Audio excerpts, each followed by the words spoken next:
Hai rekan-rekan mahasiswa, pemilih soft skill yang baik. Hari ini kita bertemu dalam video ini. Saya sangat senang, bersyukur kita masih diberi kesempatan untuk bertemu dalam video pembelajaran kali ini. Nah, untuk rekan-rekan mahasiswa hari ini yang menjadi topik pembicaraan kita atau bagian hal yang akan kita diskusikan yaitu mengenai persoalan yang berkaitan dengan orang-orang yang disebut nanti sesat pikir, ya. Sehingga nanti topik besar kita akan kita bungkus atau kita bingkai di dalam kerangka judul yang sudah ada, yaitu kesesatan berpikir bagian relevansi. Nah, dalam topik pembicaraan ini saya akan nanti memberikan semacam penjelasan, lalu beberapa contoh-contoh yang berkaitan dengan konsep berpikir kritis yang juga dihubungkan dengan orang-orang yang sesat pikir. Sehingga nanti konsep dasar sesat pikir itu nanti akan juga saya sampaikan pada Anda semuanya. Dan kemudian yang paling penting adalah pada pertemuan kita kali ini akan kita lihat ternyata banyak jenis dari sesat pikir atau akan ada nama-nama sesat pikir yang mungkin sering digunakan masyarakat atau bahkan mungkin kita sendiri pernah melakukannya, sehingga dengan materi hari ini tujuannya adalah selain kita mengidentifikasi orang-orang yang mungkin pernah menyampaikan bentuk-bentuk sesat pikir kepada kita, sekaligus juga sebagai refleksi untuk kita bahwa kita juga tidak boleh menggunakan bentuk-bentuk sesat pikir itu di dalam memenangkan argumentasi kita mungkin bagi orang lain. Nah, jadi saya berharap Anda mengikuti video pembelajaran ini sampai habis ya, sampai selesai, sehingga nanti kita bisa melihat secara utuh. Dan mungkin dalam video ini akan ada lanjutannya, oleh karena itu nanti saya berharap lanjutannya juga harus dilihat ya, supaya pengetahuan akan bentuk-bentuk sesat pikir itu akan semakin komprehensif.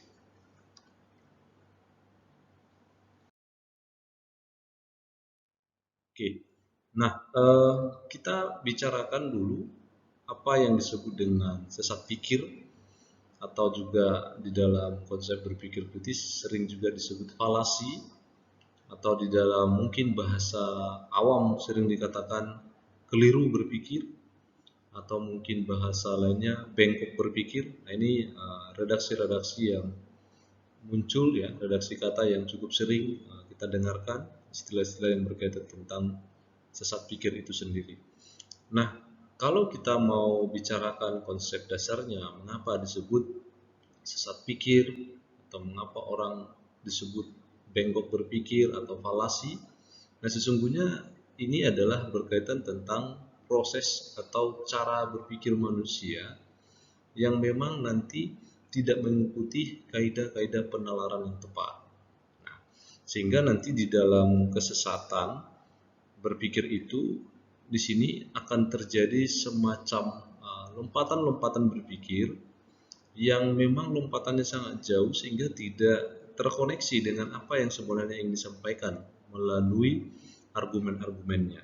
Sehingga di sini nanti akan ada beberapa intensi-intensi tertentu atau tujuan-tujuan tertentu yang memang kalau kita boleh akui, setiap orang yang menggunakan sesat pikir tentu akan kebanyakan itu umumnya akan mendapatkan semacam tujuan yang negatif, itu umumnya. Nanti akan saya jelaskan.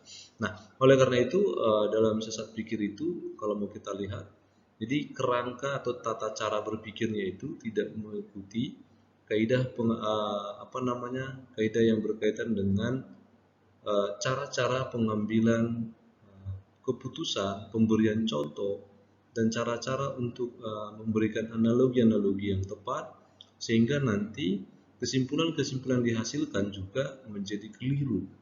Nah, tentu akan muncul pertanyaan, apakah ini ada unsur kesengajaan atau memang karena tidak tahu? Nah, saya kira dua jawaban itu bisa terjadi kemungkinan. Ada yang bahaya itu adalah ada hal yang disengaja. Jadi orang memang sengaja membingkai argumennya itu dengan bentuk kesesatan berpikir. Namun bagi mungkin sebagian orang ya bisa juga memang tidak tahu ya mengapa dia harus melakukan seperti itu, atau dia tidak tahu misalnya nama jenis dari bentuk sesat pikir itu. Jadi namun perlu kita pahami bahwa setiap sesat pikir sesungguhnya kalau memang disadari tentu akan ada intensi, akan ada semacam tujuan khusus mengapa dia menciptakan argumennya seperti itu, mengapa dia membingkai argumennya seperti itu untuk ya tentu untuk memenangkan perkara-perkara dalam argumen yang disampaikan kepada rekan atau mitra tutur yang akan diajaknya berkomunikasi. Nah, saya kira disinilah perlu kita pahami nanti bahwa ternyata falasi itu adalah bagaimana cara atau kerangka berpikir manusia yang tidak mengikuti kaidah nalar yang benar, kira-kira begitu. Nah, untuk spesifikasi ya, apa intensinya, atau kalau tadi saya katakan bahwa di dalam orang melakukan sesat pikir, tentu nanti pasti ada tujuan atau intensinya. Nah, ini tujuan yang disadari, artinya ada orang yang memang sengaja ya membuat argumennya itu dengan penuh kesesatan, ya, dengan penuh sesat pikir. Nah, di sini ada tujuannya, dan sekaligus nanti dari tujuan itu inilah bahaya yang nantinya akan diperoleh ya akibat dari tindakan dia sengaja ya membuat sebuah sesat pikir.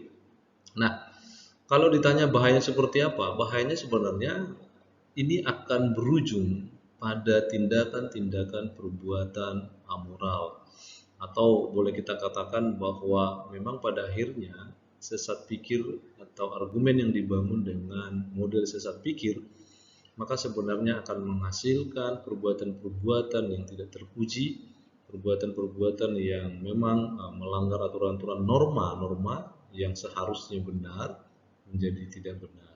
Nah, untuk lebih spesifik sebenarnya ada beberapa di sana yang bisa kita perhatikan bahwa bentuk-bentuk amoral yang akan dihasilkan itu ya yang pertama adalah ada berkaitan dengan provokasi. Nah, biasanya orang menggunakan model sesat pikir, ya, argumen yang berkaitan dengan sesat pikir, tentu nanti memang tidak terlepas dari tindakan-tindakan untuk memprovokasi ya, atau memperburuk suasana dengan memberi semacam pemantik-pemantik kebencian barangkali, ya. Mungkin membuat situasi semakin keruh, membuat situasi yang semakin heboh, semakin amarah, emosi. Nah ini, nah biasanya memang tentu di balik pembuatan provokasi itu kan tentu akan ada tujuan-tujuannya. Mungkin dia akan diuntungkan kalau misalnya ada orang ribut, atau misalnya bangsa ribut, atau komunitas ribut, ya, karena provokasinya masuk dan diterima di dalam komunitas itu, maka tentu akan ada tujuannya. Ya minimal tujuannya dia akan senang melihat orang ribut misalnya ya. Dia akan senang misalnya lihat perusahaan hancur, dia akan senang melihat suatu hubungan akan rusak, misalnya macam-macam. Nah di sini, jadi provokasi ini sangat mengerikan sebenarnya karena pada akhirnya memang setiap hal yang diprovokasi ini yang kita bicara negatif ya akan memberikan hal-hal yang negatif pula ya. Jadi provokasi itu akan lebih mengarah ke hal yang negatif, beda dengan memotivasi untuk memberi semangat ya. Tapi provokasi pada intinya konotasinya memang sudah buruk karena memang berusaha membuat sebuah situasi yang menjadi memanas misalnya ya, menjadi keruh sehingga orang-orang yang tadinya tidak ribut menjadi ribut, atau orang-orang tidak bersahabat jadi misalnya rusak, semakin rusak persahabatannya misalnya, atau awalnya bersahabat menjadi tidak bersahabat ya, kira-kira begitu, atau di dalam komunitas atau keluarga atau apapun itu ya, biasanya orang-orang yang memprovokasi itu akan menimbulkan bentuk-bentuk kerugian yang besar, kira-kira begitu. Nah, disinilah bahaya yang pertama kalau dimunculkan provokasi. Nah, yang kedua tentu lebih besar dari situ kita melihat adanya penyesatan fakta ya atau hoax. Saya kira tantangan kita di zaman sekarang, oleh karena itu kita sangat perlu ya berpikir kritis. Itu memang fakta-fakta itu yang kelihatannya kefaktaan, ada unsur faktanya, belum tentu benar. Nah, di sini kita harus betul-betul kritis, betul-betul memiliki soft skill yang baik. Mengapa? Karena jangan-jangan itu sengaja dibuatkan unsur kefaktaannya, tetapi pada akhirnya akan menciptakan sebuah berita bohong atau hoax. Nah, bahaya yang dimunculkan oleh orang-orang yang senang berpikir dengan keliru atau sesat pikir itu, biasanya mereka kan sengaja ya menciptakan hoax demi hoax. Di kebohongan akan ditutup dengan kebohongan dan diciptakan terus-menerus. Dan ada satu teori yang mengatakan setiap kebohongan yang terus-menerus diulang-ulang, maka suatu saat itu akan dipercayai dan itu dianggap benar. Nah, ini bahayanya. Nah, bayangkan saja kalau orang-orang di sekitar kita sering membuat sesat pikir begitu ya, membuat argumen yang sesat pikir, maka ujung-ujungnya kan lama-lama kita akan percaya. Nah, ini yang dinamakan itu bagaimana bahayanya pembuatan sesat pikir dalam konteks nanti menciptakan berita-berita bohong atau penyesatan fakta, kira-kira begitu.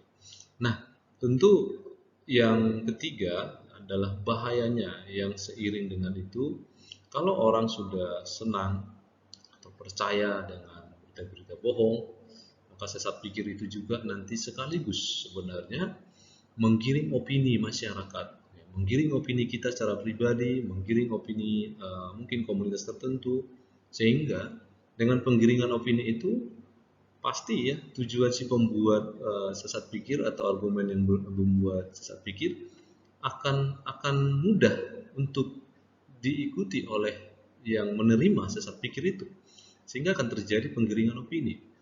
Nah, di sini sangat fatal bukan kalau misalnya kita sendiri menerima sesat pikir itu, ya kita akan sangat mudah untuk dikemudikan, kita sangat mudah untuk diarahkan gitu ya, kita sangat mudah untuk diatur mana yang penting ya terserah si pembuat saja begitu. Nah, di sini kalau terjadi seperti ini ya saya kira sangat berbahaya. Bayangkan orang-orang yang kritis itu menjadi orang-orang yang sangat penting di zaman kini, sehingga kita tidak boleh digiring opini. Nah, ini yang ketiga ya. Jadi orang-orang yang membuat sesat pikir itu hati-hati, jangan sampai kita sedang digiring opini kita sehingga mau, padahal kita belum cross check ya, belum cross check silang mungkin pendapat atau berita atau apapun itu. Nah, kemudian yang keempat yang juga sangat berbahaya saya kira, apalagi kalau kita bicara nanti konteksnya sebuah negara, pembuatan sesat pikir dalam argumen-argumen yang nanti muncul itu memang sangat berbahaya ketika nanti tujuannya untuk ya membuat semacam perpecahan-perpecahan, adu domba, sehingga akan terjadi benturan-benturan antar sesama yang memang misalnya satu bangsa atau satu negara.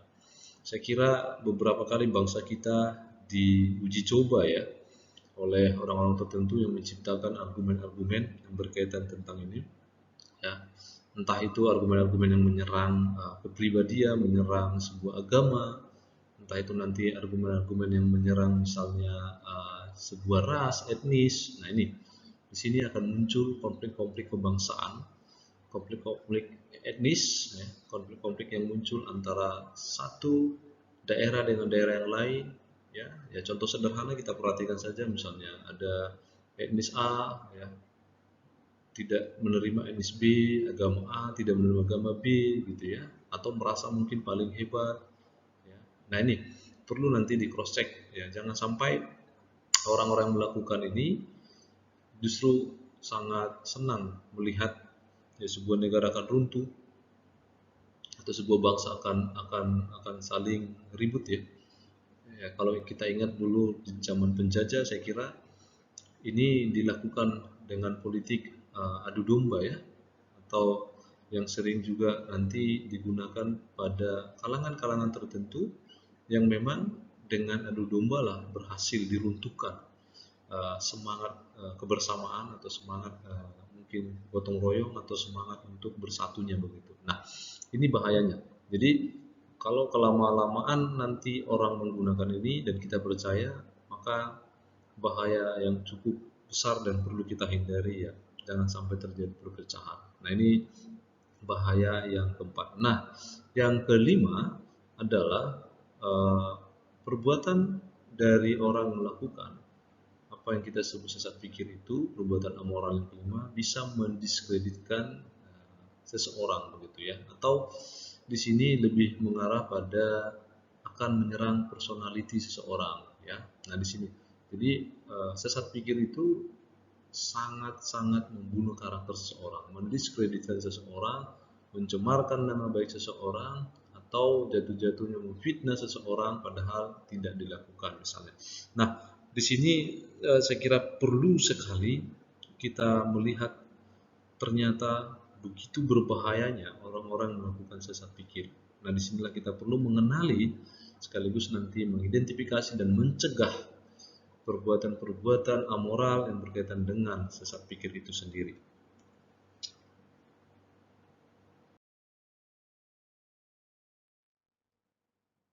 Nah, selanjutnya adalah berkaitan dengan sesat pikir. Sesungguhnya sesat pikir itu ada dua bentuk ya. Nah, hari ini kita sebenarnya fokus pada kesesatan informal. Sebenarnya ada dua bentuk yang pada dasarnya kita sebut kesesatan informal dan kesesatan formal. Nah, kesesatan informal hari ini akan kita bahas, dan kesesatan yang formal sebenarnya saya sudah singgung dan sudah saya sampaikan pada video sebelumnya, yaitu khususnya berkaitan dengan deduktif ya, yang berkaitan dengan silogisme, hukum-hukum silogisme, jikalau Anda masih ingat. Nah, di sana sudah diberikan. Jadi bentuk formal itu adalah bentuk struktural penulisannya yang betul-betul mengikuti kaidah hukum-hukumnya. Mengapa dia disebut nanti kesesatan formal? Nah, bedanya adalah hari ini kita akan lebih fokus bicara kesesatan informal.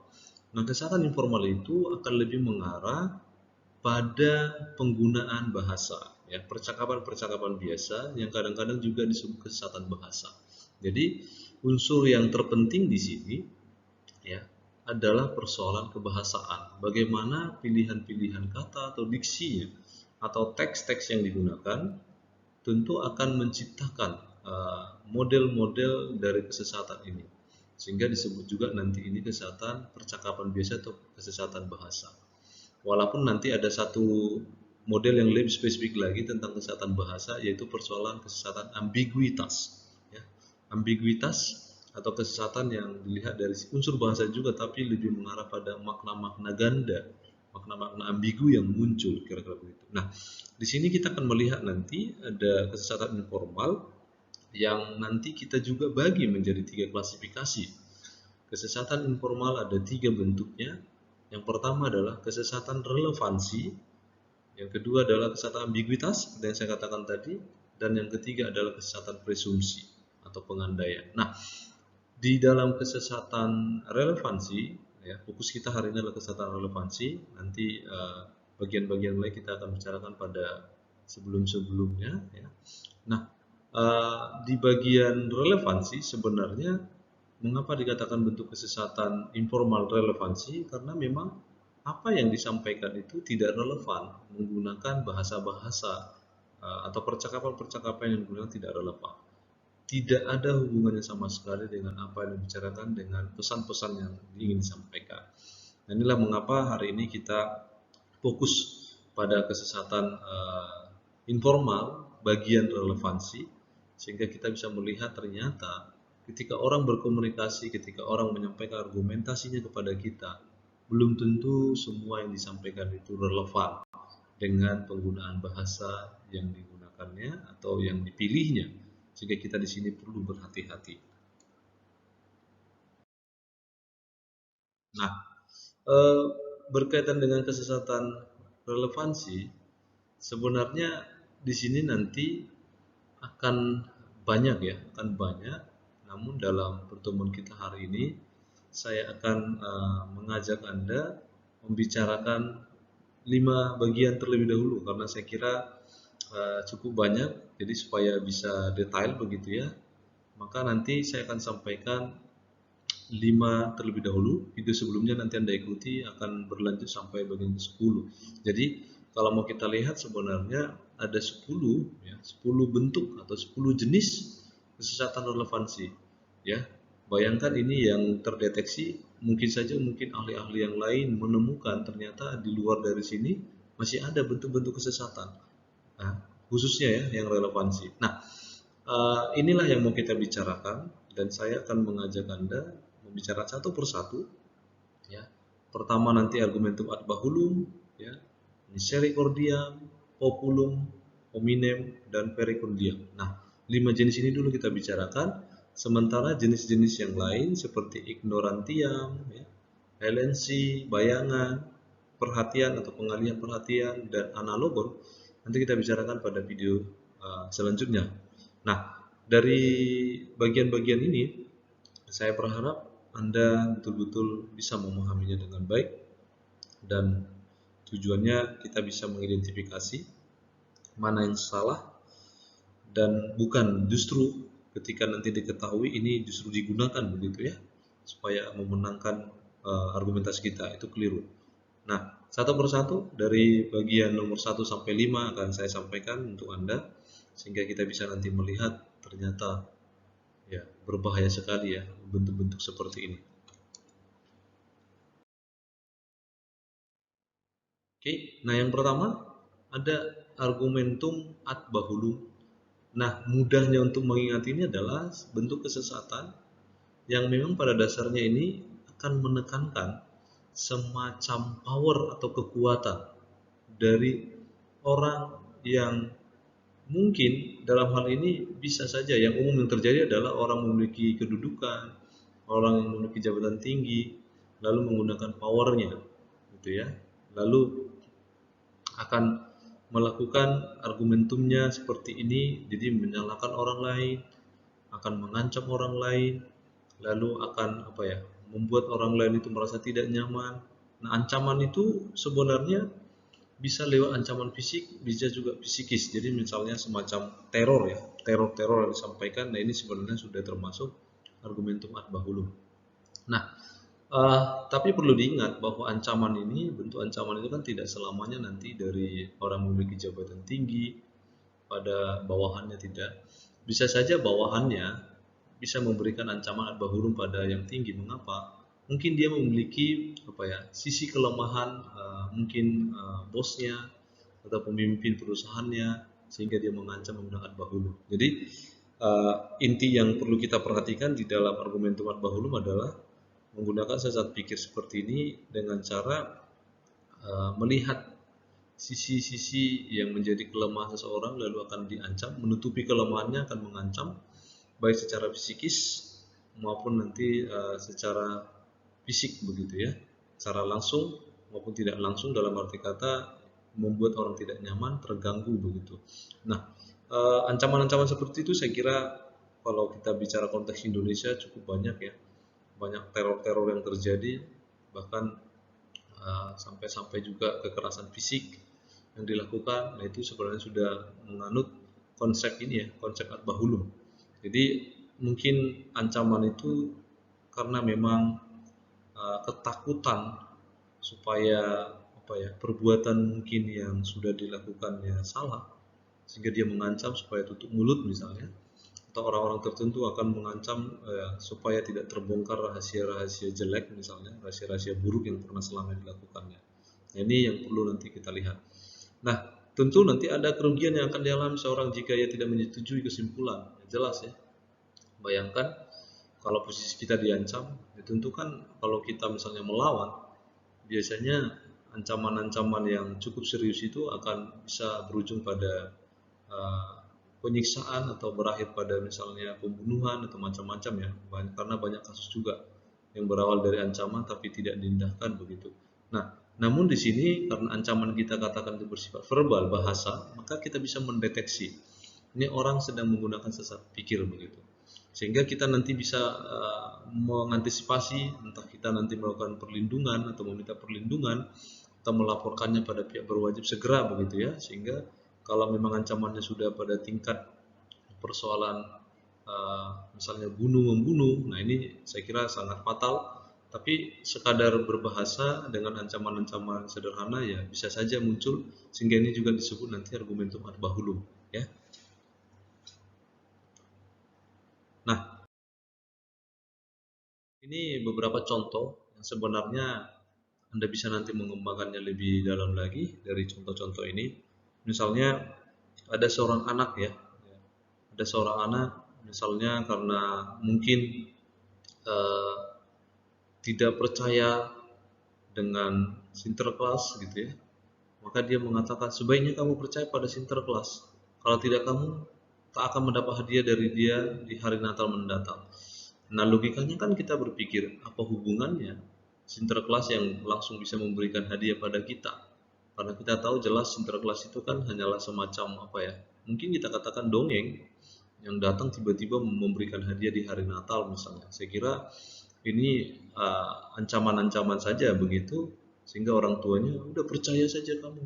Kalau enggak nanti kamu enggak dapat hadiah misalnya. Nah, saya kira ancaman-ancaman seperti ini cukup banyak kita lakukan, dan bahkan mungkin kalau Anda adalah seorang kakak, abang yang memiliki mungkin adik, ya kita mungkin pernah melakukan ancaman gitu ya. Misalnya kalau peraturannya dalam rumah itu katakan setiap anggota keluarga itu tidurnya itu harus jam 10 malam maksimal misalnya. Jadi ternyata di antara kita melanggar. Katakan kita tidurnya atau baru pulang ke rumah itu jam 2 pagi. Lalu tiba-tiba mungkin adik kita melihat kita baru pulang pagi-pagi, mungkin ingin ke toilet. Lalu kita akan mengancam adik kita. Jangan kasih tahu mama ya. Kalau kamu kasih tahu, besok saya tidak akan berikan permen misalnya. Atau kalau kamu kasih tahu, nanti abang tidak mau memberikan permainan PlayStation lagi misalnya. Atau nanti kakak tidak mau memberi kamu uang jajan misalnya. Nah ini ancaman-ancaman seperti ini sebenarnya berkaitan dengan ad-bahulum, karena kita sudah memberikan otoritas kita ya sebagai orang yang lebih tinggi atau yang memiliki apa ya kekuasaan dalam arti kata skupnya dalam keluarga, karena kita mungkin lebih awal dilahirkan sehingga kita bisa mengancam adik-adik kita misalnya. Nah di sini sebenarnya sudah dilakukan ya, dalam keluarga itu cukup banyak yang menggunakan model argumentum ad bahulum ya. Nah ini contohnya saja. Nah silakan dipikirkan, dicari, saya kira masih banyak contoh-contoh yang lain, yang penting ada kadar ancaman. Nah bisa juga misalnya ancamannya justru datang dari adiknya misalnya ya, berkebalikan ya, berkebalikan. Nah kita mengancamnya sama saja. Wah, abang misalnya baru pulang jam 2 pagi, ayo kalau abang tidak mau dimarahi mama, abang harus kasih uang tutup mulut nih misalnya. Nah itu bisa juga berkebalikan seperti itu ya. Jadi mengancam dalam hal ini memiliki apa ya kelemahan orang tertentu, sehingga kita bisa apa ya menggunakan kesempatan atau kekuatan kita untuk mengancamnya. Kira-kira begitu. Nah di dalam perkantoran atau dunia kerja saya kira juga cukup banyak terjadi ad bahulum ya. Misalnya ada seorang supervisor dengan apa karyawannya, atau misalnya sesama mitra kerja ya saling mengancam, mungkin salah satu temannya bolos kerja atau tidak disiplin kerja ya, lalu kita mengancamnya gitu. Kita memberikan argumentum ad bahulum. Misalnya seperti ini. Jadi ada seorang supervisor pada sama karyawan, dia mengatakan, kamu ikuti saja kemauan bos. Seperti yang saya katakan, kalau kamu tidak ingin kehilangan pekerjaan. Nah sebenarnya bahasa ini kan sudah jelas mengancam bahwa ternyata apapun yang dikatakan bosnya, mungkin apakah itu salah atau tidak berkenan di hati kita atau apa, begitu ya kamu ikuti saja, kalau enggak kamu dipecat, kan bahasa kira-kira seperti itu. Atau kamu mau kehilangan pekerjaan kira-kira. Jadi di sini sudah terjadi ancaman bahwa nanti akan kehilangan pendapatan gitu, akan kehilangan upah ketika kita melawan.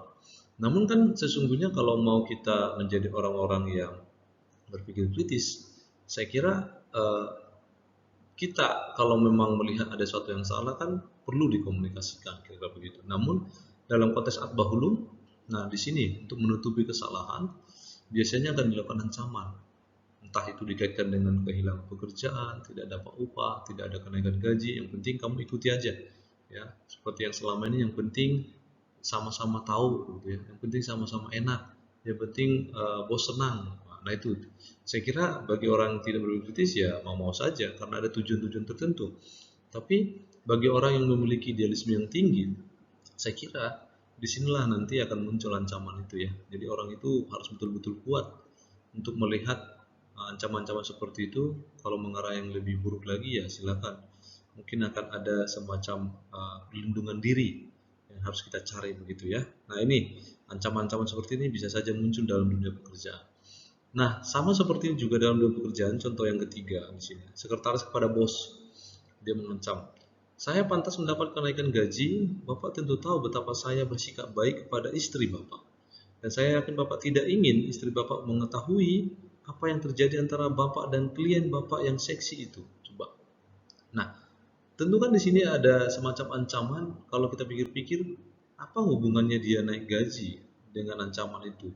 Padahal kalau kita ketahui, seorang mendapatkan kenaikan gaji kan memiliki kriteria-kriteria tertentu. Misalnya mungkin dia rajin, mungkin performansi pekerjaannya bagus, kinerjanya bagus begitu ya.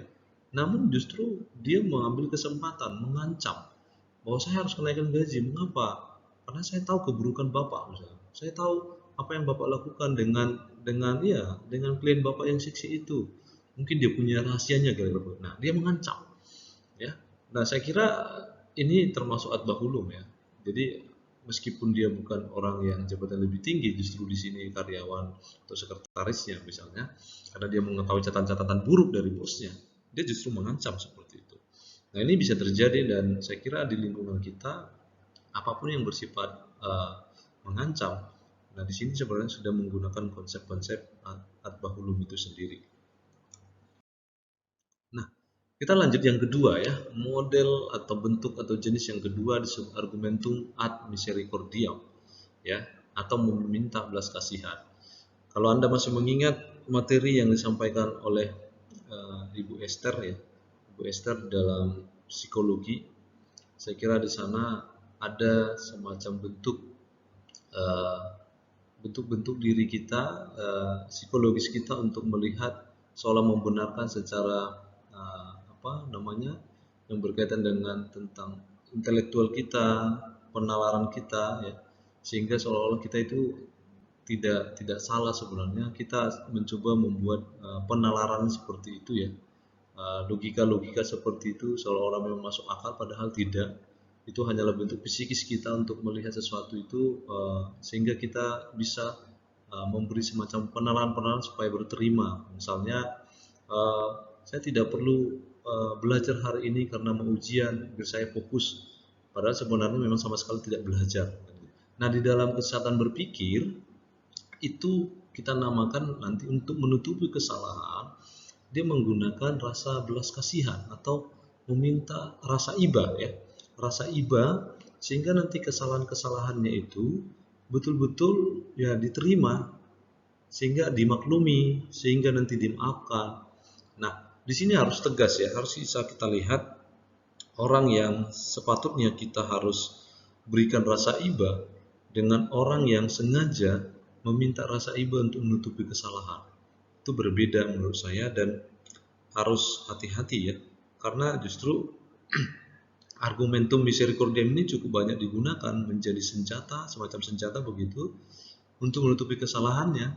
Padahal sebenarnya dia berusaha sebenarnya menggunakan belas kasihan supaya menyentuh hati nurani orang begitu ya, sehingga mendesak mendengar orang-orang membagikan rasa iba kasihan begitu. Padahal sebenarnya itu untuk menutupi kesalahan. Nah, contoh yang konkret kalau kita perhatikan memang selain berbahasa, bentuk-bentuk yang bisa kita perhatikan akan diikuti misalnya dengan isak tangis yang luar biasa, muka memulas misalnya ya, atau misalnya suaranya sudah mulai ya merendah begitu ya. Ini sebenarnya harus kita selidiki apakah betul gitu ya. Jangan-jangan dia sedang menggunakan misericordiam. Ya. Jadi kesesatan itu mengapa terjadi? Karena memang sebenarnya untuk menutupi kesalahan dia mencoba menggunakan cara-cara pemilihan diksi-diksi yang menyentuh hati sehingga menutupi kesalahan kan gitu. Nah, contohnya apa? Saya kira banyak ya. Saya selaku dosen yang cukup banyak mendengar bentuk-bentuk argumen yang berkaitan dengan misericordiam, entah itu bahasanya di WA, ya, entah itu bahasanya di email, entah itu bertatap muka langsung pernah bertemu ya sebelum pandemi seperti ini. Saya kira banyak mahasiswa yang memberikan misericordiam untuk menutupi kesalahannya. Jadi saya berharap nanti Anda yang mendengarkan video ini, bila Anda memang seorang mahasiswa, ya tolong jangan gunakan misericordiam untuk menutupi kesalahan kita. Ya, kita mencoba memelas ya supaya muncul iba, tidak ya. Kalau memang perlu dikasihani ya lihat sepantasnya. Tapi kalau sudah bertujuan menutupi kesalahan dengan menggunakan konsep ini, saya kira disinilah kita keliru ya. Keliru atau cara berpikirnya keliru. Nah contohnya misalnya saya mengatakan, saya berharap Bapak berkenan menyetujui proposal saya karena saya telah menghabiskan waktu 3 bulan untuk menyiapkannya. Nah ini ya cukup sering kita mendengar begini. Padahal sebenarnya kalau kita pikir-pikir misalnya dalam proses pembuatan proposal itu kan biasanya kan sudah diberitahu tenggat waktunya. Ya. Nah diterima atau tidak itu kan persoalan kriteria yang sudah ditetapkan. Itu logikanya. Apakah dia memenuhi kriteria yang diminta sehingga proposalnya harus diterima dan berlanjut untuk menjalankan apa ya seminar atau sidang proposal misalnya ya ini dalam konteks akademik. Nah itu kan ada kriterianya. Jangan-jangan memang proposalnya meskipun 3 bulan, 4 bulan, 6 bulan dia mengerjakannya.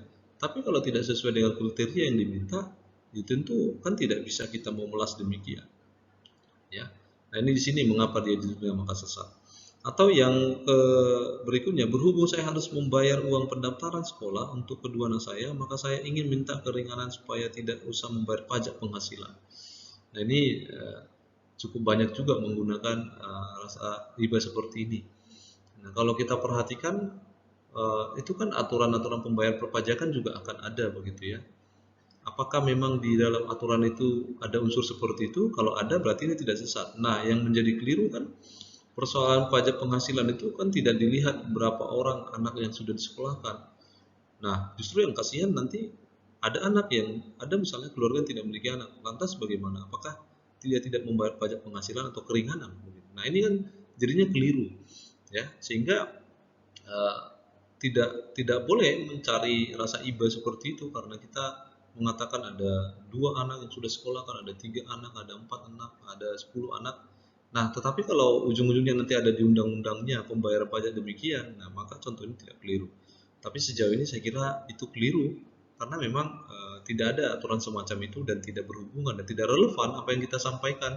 Mau 2 mau 3 anaknya kalau memang pajaknya penghasilannya apa ya harus dibayarkan begitu ya.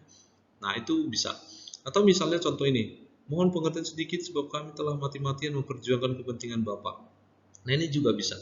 Di dalam misericordiam memang tidak bisa dipungkiri ya bahwa penggunaannya itu seringkali juga menggunakan bahasa-bahasa yang pleonasme atau mungkin yang sering Anda mendengarkan dengan bahasa-bahasa atau gaya bahasa hiperbola ya supaya mendapatkan rasa iba itu bisa juga modelnya seperti ini ya.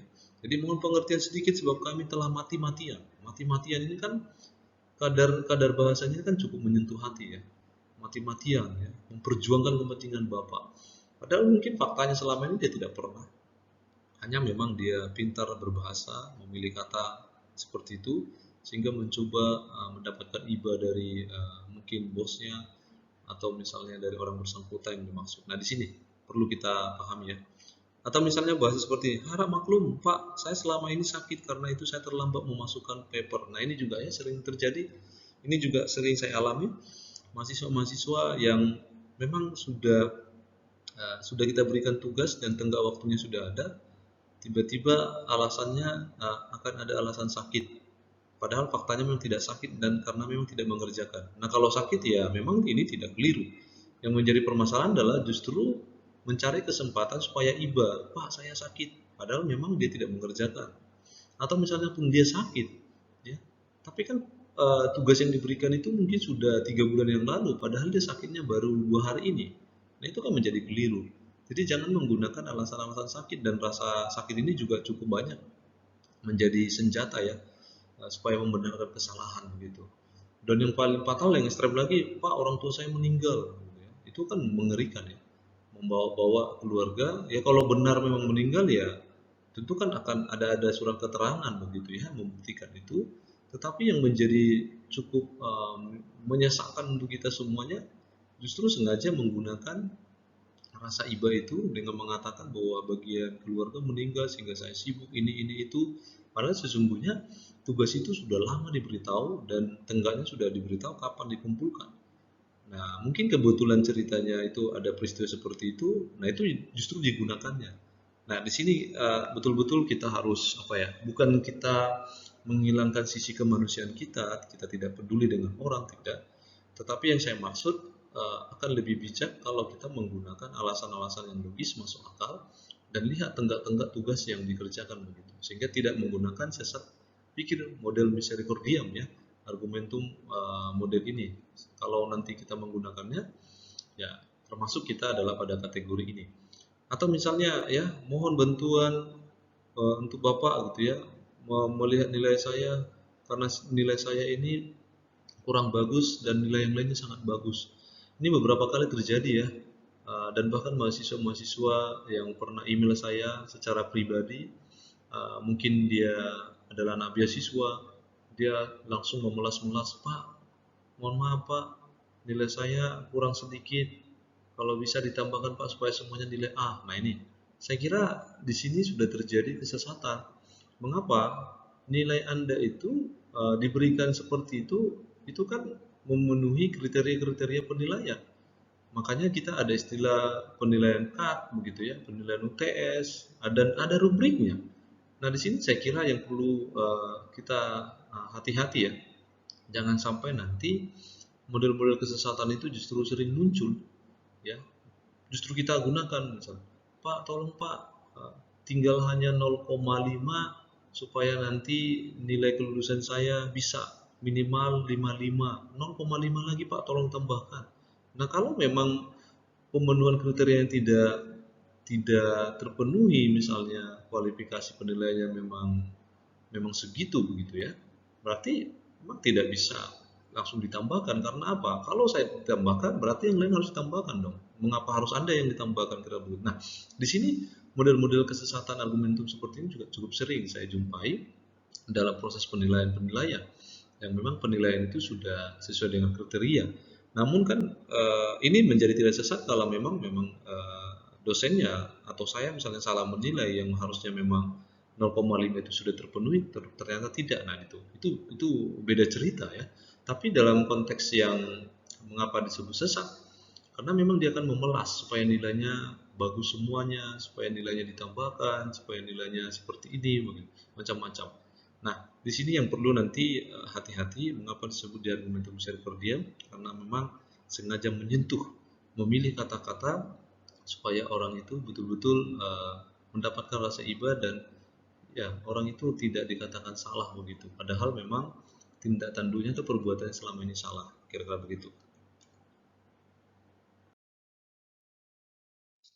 Oke, selanjutnya kita lihat contoh yang ketiga atau model yang ketiga ya. Model yang ketiga ini model kesesatan yang memang mencoba melihat sesuatu itu dari unsur populasi atau unsur banyak orang gitu ya.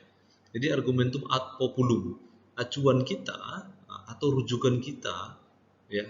Dan lagi-lagi sama saja kita ingin menutup kesalahan tapi melihat rujukan pada banyak orang yang melakukannya barangkali seperti itu. Jadi kesesatan itu ketika seseorang itu memanfaatkan ya bias atau prasangka-prasangka yang mungkin kebanyakan orang pernah melakukannya sehingga dia ingin memenangkan argumentasinya bagi orang lain. Jadi acuan kita orang banyak. Padahal mungkin belum tentu orang banyak itu benar, tapi kita mengatakannya acuan kita pada orang banyak. Nah, ini yang disebut nanti argumentum ad populum, ya, acuan kita pada orang yang banyak. Nah, apa contoh-contohnya? Nah, tipe-tipe seperti ini atau hal-hal yang berkaitan dengan ini sebenarnya uh, kita itu melihat sebuah populasi atau sebuah komunitas yang memang nanti sengaja kita bawa ke arah sana. Dan biasanya ya orang-orang Indonesia kalau udah melihat yang banyak sudah pasti benar kan begitu ya. Padahal yang banyak itu belum tentu salah, apalagi mungkin ada orang yang memprovokasi yang banyak itu sehingga terjadi penggiringan opini sehingga orang-orang banyak itu kita ikuti padahal tidak. Nah, jadi di sini menyapa itu bukan seluruh masanya, tapi kita hanya membawa masanya itu ya. Lalu kita ambil beberapa individu dan menyinggung aspek tertentu hubungannya dengan seluruh massa. Jadi kita akan coba melihat misalnya nih ada populasi, ada sampelnya. Nah, yang populasi itu kita akan coba merujuk pada yang sana, padahal dari populasi itu kita ambil sampelnya atau individunya. Lalu kita mengaitkan apa yang dilakukan si individu ini seolah tidak salah karena apa? Yang banyak itu mengatakan benar. Gitu. Nah, biasanya tipe-tipenya atau jenis-jenisnya ini biasanya ada hubungannya dengan periklanan ya. Saya kira hati-hati kita-kita yang senang dengan iklan atau korban iklan begitu. Biasanya kadang-kadang rujukannya seperti ini menggunakan konsep-konsep tipe tidak langsung begini yang kita sebut ada bandwagon ya atau kereta meriah, hal-hal yang ya meriah sekali begitu ya. Ada juga acuan pada snob, ini biasanya acuannya pada selera atau elit, ada sosok atau figur ya, figur yang digunakan sehingga kita mau nanti melakukan, atau ajuan kepada vanitas. Nah, vanitas ini lebih mengarah pada benda-benda yang glamor, benda-benda yang wow mungkin branded atau luar biasa, memiliki uh, apa ya penciptaan unlimited gitu ya, atau unlimited atau limited edition misalnya seperti itu. Jadi semacam konsep-konsep seperti itu yang digunakan dan biasanya ini kita muncul di dalam model iklan-iklan sehingga kadang-kadang kalau kita boleh jujur banyak iklan juga yang memang itu kalau tidak kita sadari itu adalah sesat begitu ya. Kita hanya korban-korban iklan yang mau melihat wow keren ya, wow ini luar biasa ya kira-kira begitu. Nah, di sini perlu kita lihat tiga model ini, tiga jenis ini sehingga nanti kita bisa mencegah mana iklan yang jujur ya. Walaupun kita tahu teori iklan itu sesungguhnya kebanyakan sugestif, kebanyakan persuasi ya. Bagaimana sebuah produk atau jasa itu bisa ditawarkan dan semuanya diharapkan laku begitu ya pada konsumennya. Namun bagi kita yang sudah memahami konsep ini kita harus berhati-hati, jangan sampai semuanya kita itu adalah korban-korban iklan gitu yang percaya begitu saja. Nah, contohnya kalau mau kita lihat dalam model-model ini di korban-korban iklan ya, saya katakan demikian. Ini ada bandwagon tadi ya, kereta meriah ya. Contoh kereta meriah itu biasanya menggunakan populasi dengan angka-angka dan biasanya akan merujuk pada tingkatan-tingkatan presentasi ya. Berapa persen yang mengikuti misalnya. Misalnya ada iklan, inilah pasta gigi yang paling baik untuk Anda. Formula misalnya ya. Maaf saya sebut mereknya. Mengapa? Karena 90% orang Indonesia menggosok gigi dengan formula. Coba. Jadi kalau diteliti apakah faktanya benar bahwa orang Indonesia itu seluruhnya menggunakan pasta gigi itu adalah formula, kan belum tentu ya, apalagi nanti yang digunakan misalnya itu hampir dengan persentase 99% atau seperti iklan mungkin yang Anda sering nonton ya 10 ya, atau misalnya 10 wanita, misalnya dia mengatakan 7 dari 10 wanita menggunakan sampo X ya.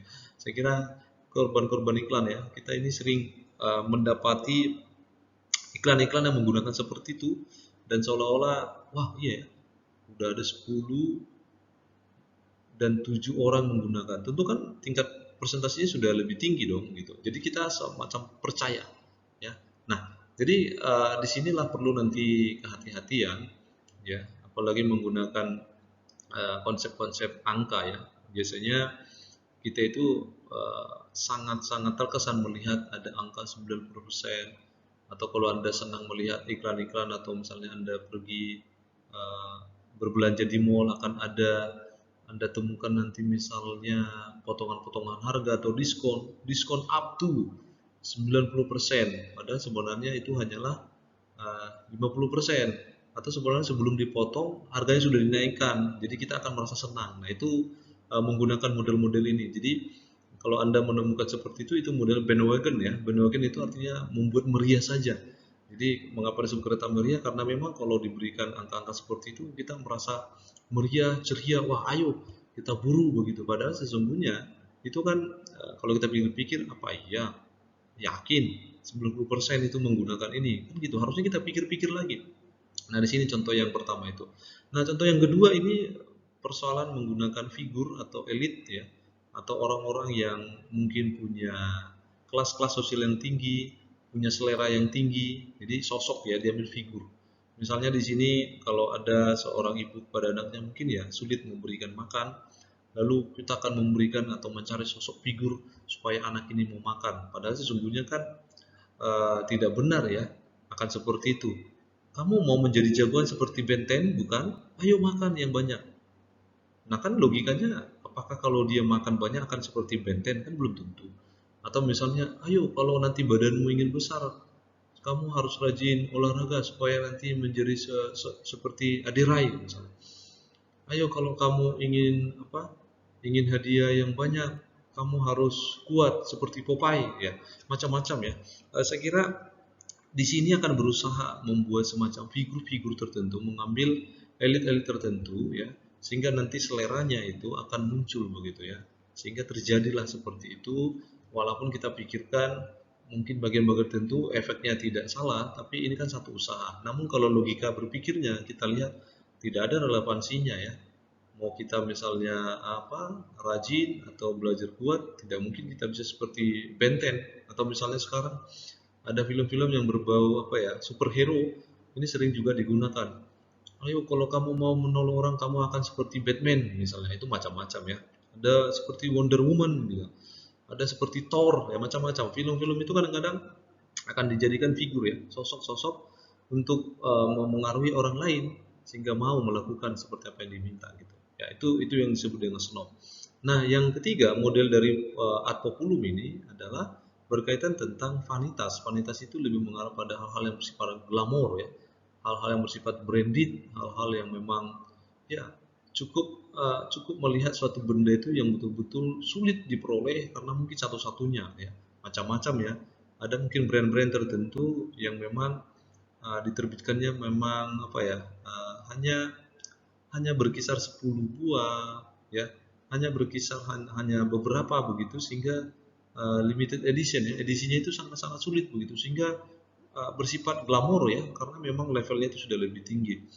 Misalnya di sini ada mobil Rolls Royce tidak dibuat untuk setiap orang. Jika Anda memenuhi kualifikasi sebagai salah satu dari segelintir orang terpilih, mobil klasik berpamor ini dapat dilihat di test drive di BSD Motor Cars misalnya. Mohon dengan janji. Nah ini kan biasanya iklan-iklan seperti ini kan sering ya.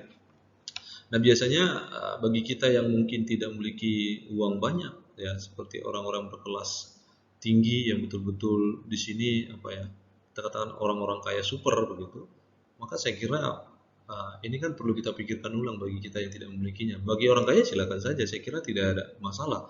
Yang menjadi keliru adalah iklan ini justru dipaksakan begitu. Ada orang-orang yang memaksakan diri. Nah ini yang sering juga ya, kalau Anda pernah dengar istilahnya, dia berpura-pura kaya saja begitu, atau jaga image gitu supaya saya bisa mengikuti tren gitu. Glamor, bersifat glamor kan banyak ya, orang-orang seolah-olah kaya padahal tidak. Nah ini iklan-iklan di sini juga cukup sering menggunakan istilah-istilah ini. Jadi ini ya, jadi sifatnya itu membuat populum ya, membuat populasi merujuk pada hal-hal yang banyak. Jadi individunya itu seolah-olah diambil. Nah kalau mungkin populasinya orang kaya yang banyak ya, saya kira tidak ada masalah ya memiliki mobil ini. Namun kalau memang kita melihat kemampuan kita tidak mungkin ya, ya kita tidak boleh memaksakan tentu. Nah ini yang berkaitan dengan yang ketiga. Nah kita lanjut yang keempat ya. Yang keempat ini ada yang disebut dengan argumentum ad hominem. Nah, argumentum ad hominem ini adalah salah satu argumen atau sesat pikir yang sering muncul di tengah-tengah kondisi kita zaman sekarang ya. Baik itu di keluarga, di pemerintahan, ya, baik itu di komunitas. Karena memang pada dasarnya argumen ad hominem ini adalah bertujuan menyerang orang lain, padahal sebenarnya yang mau kita serang itu adalah, yang mau kita adu itu adalah argumennya. Namun berkebalikan, mungkin karena punya semacam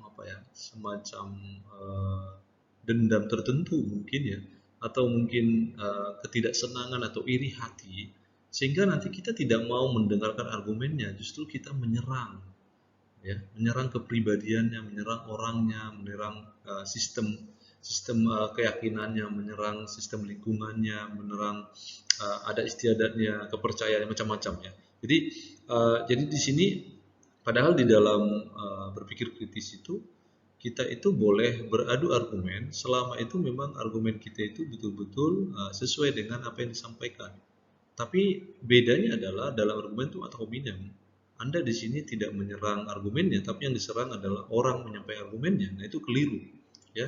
Jadi itu tidak boleh diterapkan. Kalau memang kita tidak berterima, ya katakan tidak berterima, jangan juga lari dari pembicaraan lalu menyinggung kepribadiannya, personalitinya, tidak bisa ya.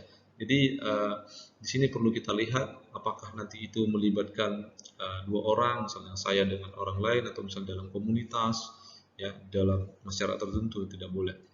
Nah, dalam bentuk argumentum ad hominem ada 3 bentuk sebenarnya ya yang cukup sering digunakan. Yang pertama adalah merendahkan sifat kepribadiannya atau merendahkan ya didiskreditkan ya. Misalnya orang itu semacam apa ya, dibunuh karakternya ini. Jadi direndahkan saja begitu supaya orang ini tidak menyampaikan argumennya gitu ya. Atau yang kedua menyerang sistem keyakinannya, sirkumstansial ya. Jadi sistem keyakinannya, sistem kepercayaannya, adat istiadatnya ya. Atau yang ketiga ada tukwe yang itu artinya kamu sendiri juga. Jadi kita menyerangnya dengan mengatakan, lah kamu sendiri juga melakukan. Nah itu tukwe. Jadi langsung ya dia mengatakan demikian. Nah contoh-contohnya agar Anda lebih paham maksud saya, kita lihat dalam slide ini. Nah kita bicarakan dulu yang pertama, merendahkan.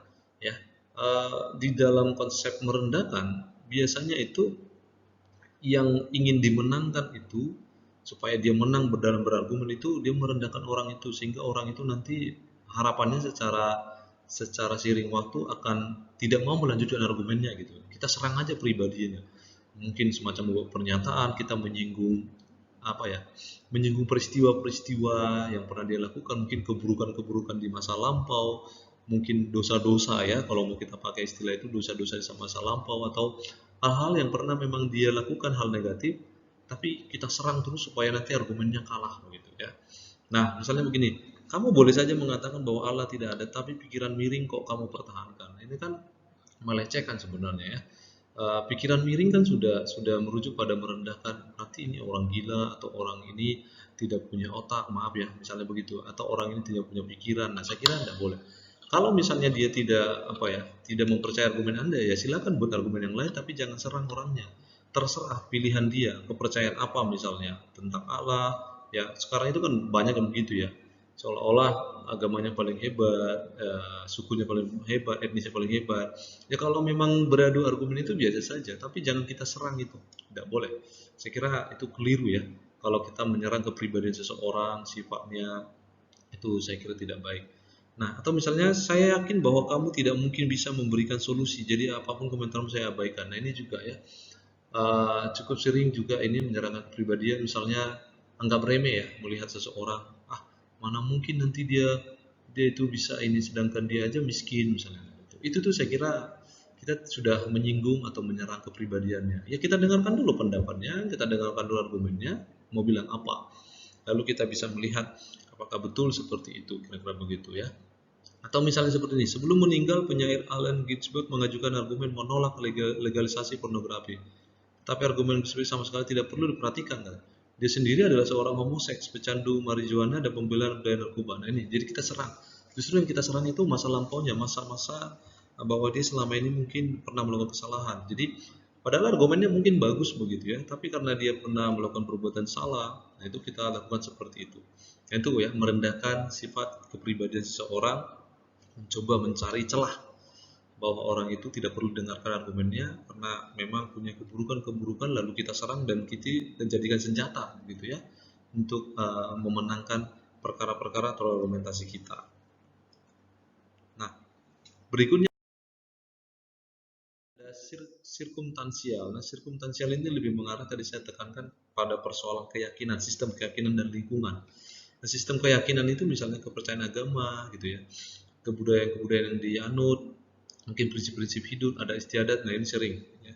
Jadi kita tidak boleh melakukan serangan-serangan pada unsur-unsur sara ya. Saya kira tidak perlu dibahas lagi persoalan agama gitu ya, suku, etnis, antar golongan tidak perlu. Nah, di sini kalau kita masih menggunakan itu sebenarnya kita sudah sesat yang disebut tipe jenis sirkumtansial, menyerang sistem keyakinan seseorang. Ini ada contohnya ya. Contohnya, kita tidak boleh menyetujui proposal orang ini untuk membangun sekolah dasar karena ia adalah seorang Kristen yang hanya berniat menyebarkan ide-ide ajaran Kristen terutama di sekolah-sekolah. Nah, ini cukup sering kita dengarkan ya, contoh-contoh seperti ini. Jangan bangun di sana, dia itu kafir, nanti dia itu akan membangun gereja, dia akan mengembangkan ajaran Kristen. Ya, tidak boleh. Jadi persoalan minor dan mayoritas itu saya kira cukuplah sekian dibicarakan begitu. Jangan menggunakan sistem keyakinan. Karena model-model seperti ini cukup banyak ya di Indonesia, terutama nanti di masa-masa nanti muncul pilkada atau pemilu ya, akan muncul serangan-serangan pada agamanya. Wah, jangan dipilih istrinya kan bukan bukan bukan muslim misalnya. Jangan dipilih sebab dia itu muslim, jangan dipilih dia itu agamanya Konghucu, jangan dipilih sebab sebab dia beragama Buddha. Saya kira hal-hal seperti ini saya kira cukup begitu, tidak perlu digunakan karena itu model kesesatan sirkumtansial. Cukuplah sudah berbicara dengan hal-hal sistem keyakinan, biarkan sistem keyakinan itu mengalir dan apa yang dianut oleh orang itu kita tidak berhak untuk merongrong sistem keyakinan seseorang, kita tidak berhak dan kita tidak punya kuasa. Itu hubungan dia antara Tuhannya begitu ya. Jadi jangan menggunakan konsep-konsep sirkumstansial seperti itu. Nah, yang ketiga model ini tadi ad hominem itu ya, berkaitan dengan tukeku ya, artinya to the point, ya, langsung menggunakan kamu juga. Nah, ini juga paling sering muncul ya. Ya, bentuk serangan seperti ini orang menggunakan orang itu tidak melakukan pada apa yang dia canangkan. Padahal kita langsung ngomong kamu juga melakukannya. Nah, misalnya kamu berkata bahwa saya tidak boleh melakukan plagiat, tetapi kamu sendiri selalu mengutip pendapat orang lain tanpa menyebut sumbernya. Nah ini, ya kan? Artinya kan kamu juga melakukan. Nah, ini cukup sering ya muncul di tengah-tengah informasi penggunaan sekarang. Nah, ini yang perlu Anda perhatikan. Ketika ada seseorang mungkin itu buruk atau baik misalnya, khususnya dia buruk misalnya, dia punya masa kelam, itu jangan dilihat orangnya, tapi coba dengarkan pernyataannya, coba dengarkan argumentumnya, ya. Misalnya kita tidak boleh juga menyerang orang, misalnya katakan ada orang yang ingin menasihati kita, katakanlah mantan narapidana, dia bertobat, lalu dia mengatakan, enak kamu tidak boleh mencuri. Kita justru menyerang dia dengan mengatakan, alah Pak, banyak sekali cerita Bapak juga adalah seorang pencuri, bukan? Nah, ini kan sebenarnya kita sedang mengatakan demikian, kamu juga pernah melakukan, tidak boleh. Jadi dalam hal ini kita sesungguhnya harus punya semacam kebijaksanaan. Jangan kita mengatakan begitu. Jadi soft skill kita harus betul-betul dipahami di sini. Jangan kita serang orang itu dengan menggunakan demikian. Tentu semua orang punya sisi masa kelam, punya sisi gelap ya. Hal-hal yang mungkin selama ini dia pernah lakukan, tapi kita tidak boleh mengatakannya. Ya dengarkan saja sebagai sebuah saran, sebagai sebuah mungkin mengingatkan pada kita, menasihati kita supaya kita tidak melakukan hal yang sama. Jadi tujuannya di situ. Tapi kan selama ini kalau orang yang langsung tidak berterima, kita kamu juga melakukannya. Jangan menyontek ya, Allah kamu juga melakukan nyontek kok. Padahal sebenarnya niatnya baik. Ya, berbeda dengan orang memang tidak baik ya. Ya, kira-kira begitu ya konsepnya. Nah ini juga demikian ya. Misalnya Peter mengatakan berdasarkan argumen yang saya kemukakan, secara moral salah jika kita menjadikan binatang sebagai bahan makanan atau pakaian. Ya, itu kan membuka sebenarnya diskusi. Tapi si Bill mengatakan, lah, kamu sendiri memakai jaket kulit dan makan beef sandwich. Bagaimana kamu bisa berargumentasi supaya binatang tidak dijadikan bahan makanan atau bahan pakaian? Ini saya kira jangan kita mengatakan demikian. Jadi jangan kita mengatakan bahwa ya kamu juga melakukannya, tidak. Itu kalau kita melakukan seperti itu sebenarnya kita tidak membuka ruang untuk diskusi, kita langsung mengkat gitu. Kita memotong, wah langsung kamu juga salah, berarti kamu juga melakukannya. Jangan. Ya, ini yang disebut dengan tukokue ya, kamu sendiri juga.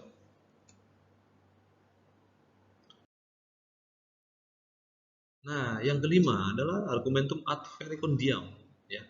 Nah, ciri khusus dari argumentum ini adalah untuk memenangkan perkara atau untuk memenangkan argumentasi kita, kita sering keliru karena menggunakan otoritas atau pendapat-pendapat ahli yang bukan profesional dalam bidangnya, begitu. Ya, kita sering mengutip pendapat yang seolah-olah pendapat ahli itu berkaitan dengan apa yang kita bicarakan, padahal mungkin tidak menyinggung pada konteks yang dibicarakan.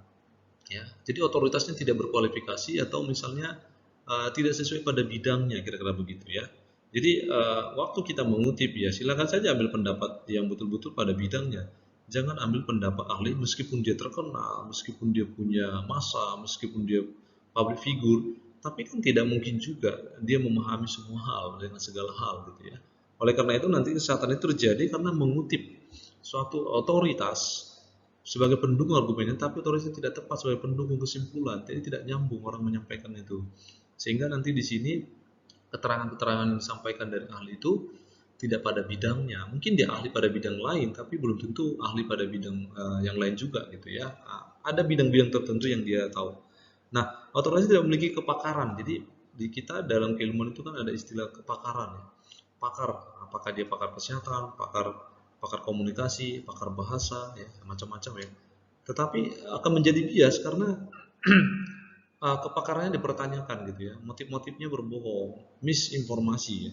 Karena orang melihat kalau orang ini kan terkenal maka nanti akan bagus, kan tidak. Nah, jadi pesan saya juga berkaitan dengan nanti pengutipan ya. Jadi mengutiplah pendapat-pendapat yang sesuai kepakaran ya, sesuai dengan bidangnya, jangan mengambil hal-hal yang memang bukan, karena itu nanti jatuhnya pada kesalahan ad peripendiam. Contohnya ada di sini, misalnya Raymond, pemimpin perusahaan rokok De Paradise Breeze, bersaksi di depan Kongres bahwa tembakau bukan zat adiktif dan bahwa merokok tidak menimbulkan adiksi. Jadi pendapatnya dapat dipercaya sehingga kita harus menyimpulkan bahwa merokok memang tidak menimbulkan adiksi. Nah ini kan keliru. Yang mengatakan rokok itu tidak beradiksi siapa? Tentu kan pakarnya adalah ahli kesehatan. Siapa bidang ahli kesehatan? Mungkin apa ya, dokter spesialis paru-paru atau misalnya medis atau kesehatan yang lain gitu ya.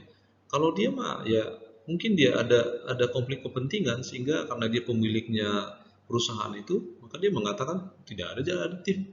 Padahal kan dari sisi medis dan penelitian sudah jelas mengatakan bahwa rokok itu kan menimbulkan zat adiksi. Nah ini, jadi tanya pada pakarnya, jangan tanya pada orang-orang yang populer, yang memiliki massa, apalagi dia memimpin perusahaan, ya tidak boleh. Tanya pendapatnya, makanya tanya pada ahlinya. Jangan tanya pada hal-hal yang lain. Misalnya begini, ahli psikologi kenamaan, Dr. Fraser Crane menyarankan kepadamu untuk membeli arloji Rolex. Ya sekadar saran bisa-bisa saja, tapi kan kalau mau kita pastikan, ya siapa ahlinya ya tanya ahli jam begitu ya.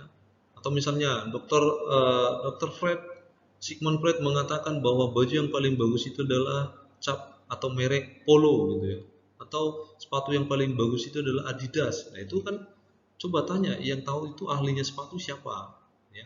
Saya kira begini, tanyalah pada ahlinya, jangan mengutip pendapat yang bukan pada ahlinya.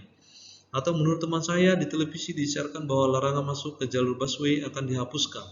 Ini adalah sebuah contoh kekeliruan gitu ya, karena memang kata orang ini siapa? Otoritasnya tidak jelas. Ya. Yang melarang jalur busway itu siapa? Bukan orang-orang di pinggiran yang berjualan di sana, tidak.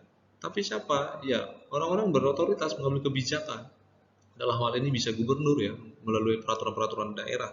Nah ini, jadi ketika kita mengutip sebuah pendapat, mungkin dia ahli, tetap ahli, tapi ahlinya itu tidak kontekstual, tidak nyambung ya, tidak pada sesuai dengan apa yang kita bicarakan. Nah di situ saat itu kita mengatakan bahwa ini termasuk yang keliru. Oke, saya kira begitu. Mungkin bisa diambil contoh-contoh yang lain yang berkaitan dengan ini ya. Intinya jangan mengutip pendapat yang bukan ahli pada bidang tertentu, tapi ambillah memang kepekarannya yang diakui, yang memang tidak perlu dipersoalkan lagi. Nah, saya kira cukup di sini dulu. Kita akan bersambung ya pada video selanjutnya membicarakan bentuk-bentuk kesesatan berpikir ya, informal yang bagian relevansi pada kesempatan berikutnya, karena memang pembicaraan ini cukup banyak dan contoh-contohnya cukup detail. Saya berharap Anda semua bisa mengikutinya dengan baik dan mengingat kembali Dan yang lebih baik adalah Anda bisa nanti mencegah, mengidentifikasi kalaulah ada orang-orang tertentu yang menggunakan model-model kesehatan ini. Oke, jikalau nanti ada pertanyaan kita akan bicarakan ya. Dan terima kasih untuk Anda. Anda sudah mau mendengarkan video pelajaran dengan baik, dan sampai bertemu pada video selanjutnya.